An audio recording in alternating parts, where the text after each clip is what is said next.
I don't think most self-help is wrong by any means. I just think that a lot of it is beige. And beige isn't necessarily just neutral, but it is exclusionary. So today I want to talk about what I mean by beige and what I think that I'm doing that is a little different or a lot different. So first of all, beige self-help. What do I even mean? First of all, I'm not attacking anyone. I'm just kind of describing a vibe. I think you probably know what I mean. It's almost kind of funny. It's like that white linen, people in front of waterfalls. It's like a soft piano playing in the background, people describing their perfect morning routine. And maybe that routine goes on for what feels like 8 hours. There's always just 6 perfect steps that will promise you a exact result. There's just these calm voices that are so curated, they never crack, and maybe they're even in this kind of like fawning kind of baby voice state. It's also this advice that gives you this assumption that says that they're assuming, really,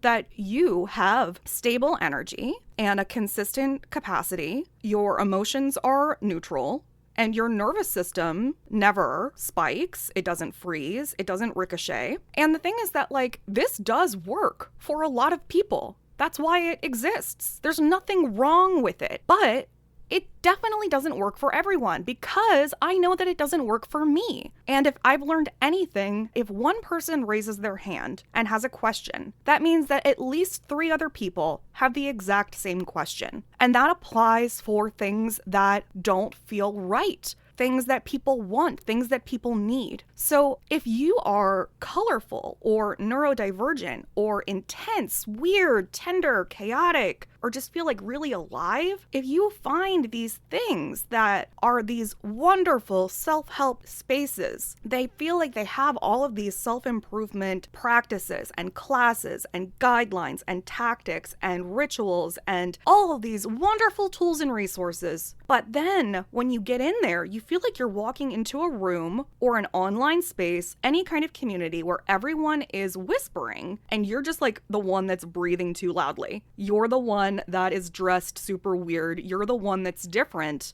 I feel like what happens is we don't feel safe to practice those things. This is not something that I have done completely consciously in terms of creating an alternative. In fact, I'm so grateful that a student inside of one of my classes, which was the class Everything Sucks Now What, she told me in our last class what she felt was the best thing that she really got out of everything inside of not just this class, but the whole merriment making space inside of the Positive Pulse and everything. And what she told me was basically what I'm telling you now. And it really unlocked something in me that I realized I was not doing intentionally. She said that it's not necessarily that everything that I'm teaching is different. It's that she just didn't see herself in the rooms that she was in before. When she would go into these other spaces, she loved being able to find all of these resources, but she stood out. And when she comes into a place I have created, really, it's not even curated. It's just me.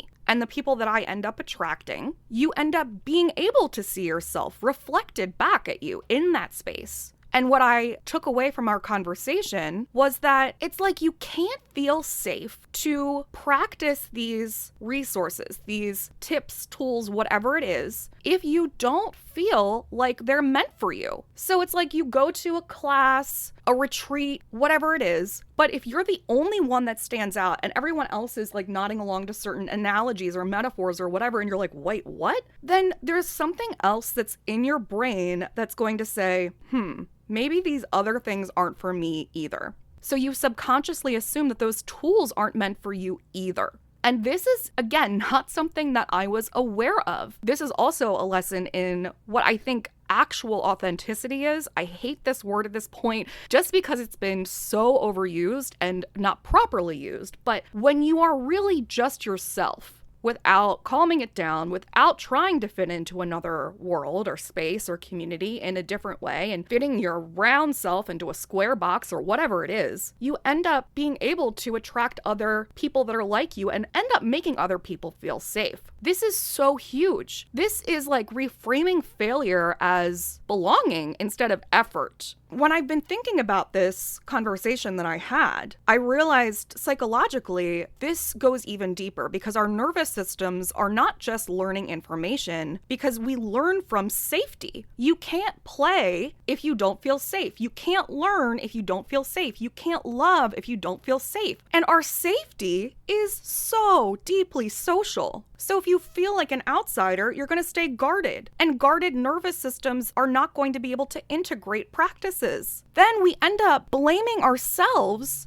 instead of the container that we're in, instead of the community, instead of the room, the class, whatever it is. And I really just want to let you know that maybe you have tried these things. Maybe you have tried a routine or a step or a reframe or a practice or whatever for your own personal development to try to have fun, to try to love yourself, to try to build confidence, self-esteem, become more motivated, integrate happiness habits, anything in terms of embodying joy, creating, connecting, and then spreading joy. And it didn't feel like it was working, but it's not because you didn't try hard enough. It's that your body wasn't feeling like it was safe enough to relax so that it could let the lesson in and then definitely not be able to integrate it. So I just want to let you know, this is something that I became aware of only because there was an honest conversation that happened with a student. I'm not really telling you to come buy my stuff. I am letting you know that I stopped trying to sand myself down to fit into different spaces. The amount of times that I have done audits on my social media feed or my website or anything, whether it's with another marketing team or artificial intelligence or another person or a coach, and the biggest thing that I get back as a critique is, well, people are not going to take you seriously and they're going to rebel against wanting to work with you because you are very colorful, very childlike, and therefore they're not going to be able to take the things that you are saying seriously, even though they might even be better than what other people are offering. I have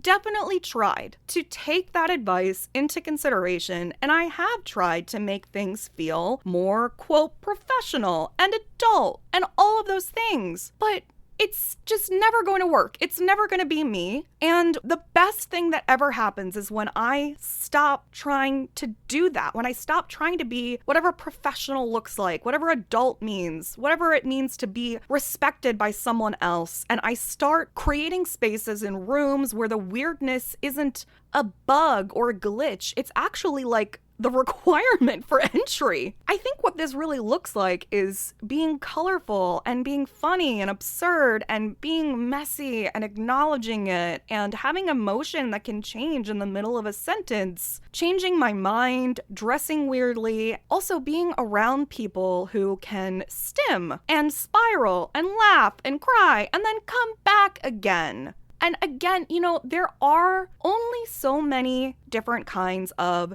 self-help, personal development kinds of practices. That is absolutely true. Do I think that I bring something different to the table? Yeah. Maybe part of that is my ego. Maybe part of that is true. I definitely think that I provide more value than what I see in general, just in terms of the amount, really both quality and quantity. I think that I give you a lot of options. I think I give a lot of alternatives. I think that I take different things into consideration when I'm making classes, workshops, resources, lists, and everything in general. It's not that everyone is giving ABC and it just depends on who your teacher is. However, even if that is the case, your teacher still does make or break the class. I remember in college how often I would be in a class that I was so excited about, something so specific to psychology, and I would just hate the experience of the class. I would skip it because the teachers would be these old guys with tenure that were using slides from the 80s and they didn't care and they didn't try, and it sucked. I think we've all had an experience, maybe, where you've been in a situation where you wanted to enjoy the quality of the content, the subject matter rather, and then